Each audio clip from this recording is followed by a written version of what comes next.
I was always told that the most productive days start off by you doing the hardest task first. Brian Tracy calls it eat the frog. If there's something that you need to do that you've been neglecting because you feel it's hard and you want to get the easy stuff out of the way first, switch your mindset to doing the hardest thing first. Then that's going to make everything else you do that much easier. But tackle your hardest task first and watch all these doors open up for you.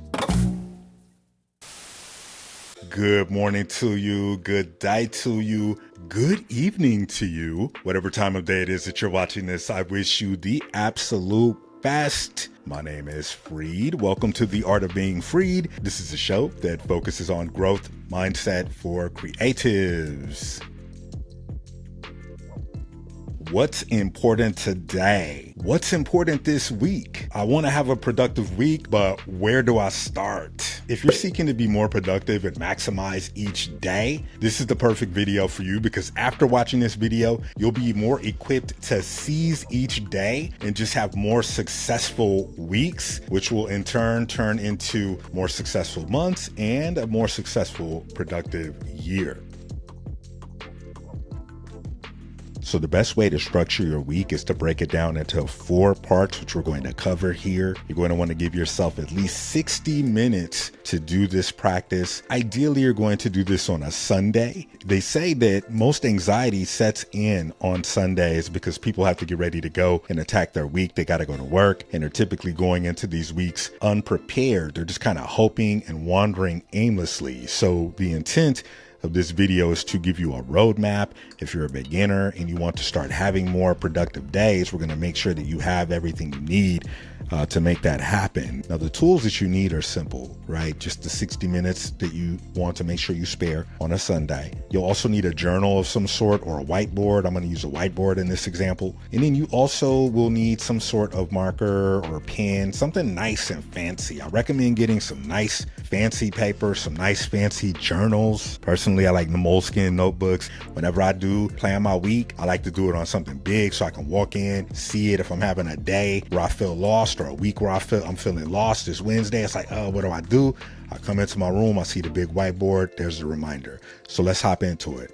So this is how we're going to start. You want to break your week up typically into 4 parts. And the most important question to ask yourself is, what's important? Okay, what's important today? What's important this week? What do you want to get accomplished? So the very first area that I always encourage people to work on is going to be personal. So personal, and then here's the key, personal business. So personal business, not personal like, hey, what do I want to do for myself? Like that's more recreational time. Things that are going to go here are going to be workouts, appointments, family, business, things that you want to get accomplished for yourself. The idea is to pin out as many important things that you want to get accomplished for that week. And then you're going to pick anywhere from 3 to 5 things that you need to get done for that week. So just write out everything. There's things that you want to do, and then there are things that you have to do. Typically in the personal business section, these are non-negotiables. Like these things have to get done this week. And then I have a roadmap, I have a guide on what I need to do. So when I'm feeling stuck in the week, I can always look to my what's important from a personal business standpoint. Now, the second box that you want to check off is going to be professional work. Okay, so this could go different ways. So I just put profession, I didn't put professional, but this could go 2 different ways. So when it comes to your professional life, this is going to be anything that you have to get prepared for the week. If it pertains to your, job duties or even professional development as far as, hey, I need to go look for another gig. What can I do to get that done? Follow-up appointments. So people you might need to talk to. I'm so used to typing. people you might need to talk to. Like that's where this is going to come in handy. So that's where you want to put there. So you got your personal business, and then you have your professional and your work. It's very important that you separate the two. Don't allow your personal business to mix with your professional business. They're two separate things. The idea is you want to have a roadmap of what you're going to come up against, or even if it's something that you need to expect, right? Maybe you need to get to work a little earlier. Okay, these are things you could do. You can actually have a roadmap. Your roadmap can obtain your goals. So it could be both. Even for the personal business, wake up early, get to work early, right? Now, the next two things are very important for you, okay? And I want to make sure that I really, focus on these two things, because these two things are going to help you to round yourself out as a person. So the first part of this is fitness. Again, you want to have something that's going to spark your body, and it's going to give you the vibes you need to handle your personal business and your professional business. Now, initially, the fitness is just going to make it easier for you to, deal with some of this stuff. Maybe you're not really into doing what you need to do, but, working out, maybe, stretching is good. You got to get a good stretch in, okay? Walking, right? Like just things that are going to give you just some vibes, right? Like give you like some good, like, hey, this is going to give me the energy I need to handle my business from a physical standpoint, because it can be exhausting handling your personal business, handling your professional business. It can be an exhausting task. So that's something you really want to focus on, is just adding some sort of fitness into your day-to-day for anywhere from 3 to 5 days a week, right? Again, you're just looking for 3 to 5 things to do in each section. And lastly, and this is going to be very important, personal development is different from professional development. Personal development is going to allow you to work on yourself, whether, it's just reading or, journaling, writing out your goals.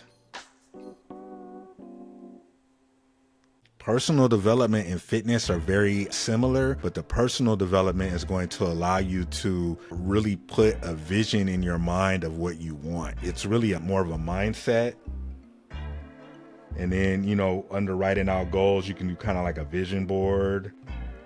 And then as you do this, as you get more into this, you could say, okay, I've done this vision board. Now my next week is keeping track of my goals, keeping track of my victories. So these are 4 ways that you can plan your week from a beginner standpoint. You really want to take your time to think about each, section. Think about each section and what it means to you and how you can develop these things. For me, I have 2 additional sections. I have a section for my creative work, so my art, and then I have a section for my podcast. So I've got 6 things that I kind of focus on any given week. But, I encourage you to add, if you want to add maybe, some creative time for yourself. The recreational time, like, always make time for your recreation, your spirituality. You can put that under personal development for your spirituality.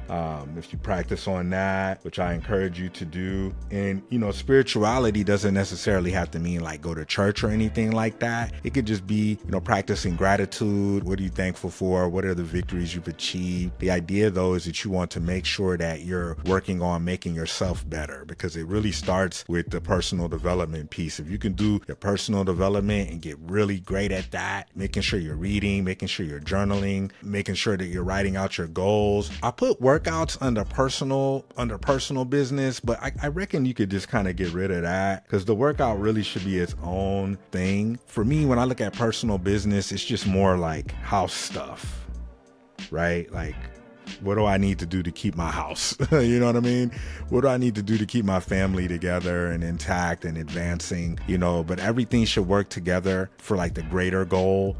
The main thing though is to just understand like what's important this week, what's important today, right? You can do this for the month, you can do this for the year, but like it's just really important to know what's important, because if you know what's important, it's just going to allow you you to focus on paying attention to what you're paying attention to. Again, you want to avoid anxiety, and the best way to avoid anxiety is to see it. Now, when I put my week together, I use a bunch of different colors. I got it all nice and bullet pointed. I do small affirmations in between. Like, so every time I do one thing, I'll write out a nice affirmation and then I'll do the next, right? Like, it's almost like you're personally blessing each action or each intention that you plan on taking down or taking on. So if you want to have a really dope week, this is a way to look at it from a beginner perspective. It starts with asking yourself what's important and then finding at least 4 areas in your life that you can break down and compartmentalize. Another good thing for personal business might be cleaning, decluttering, right? Just had to add that in real quick.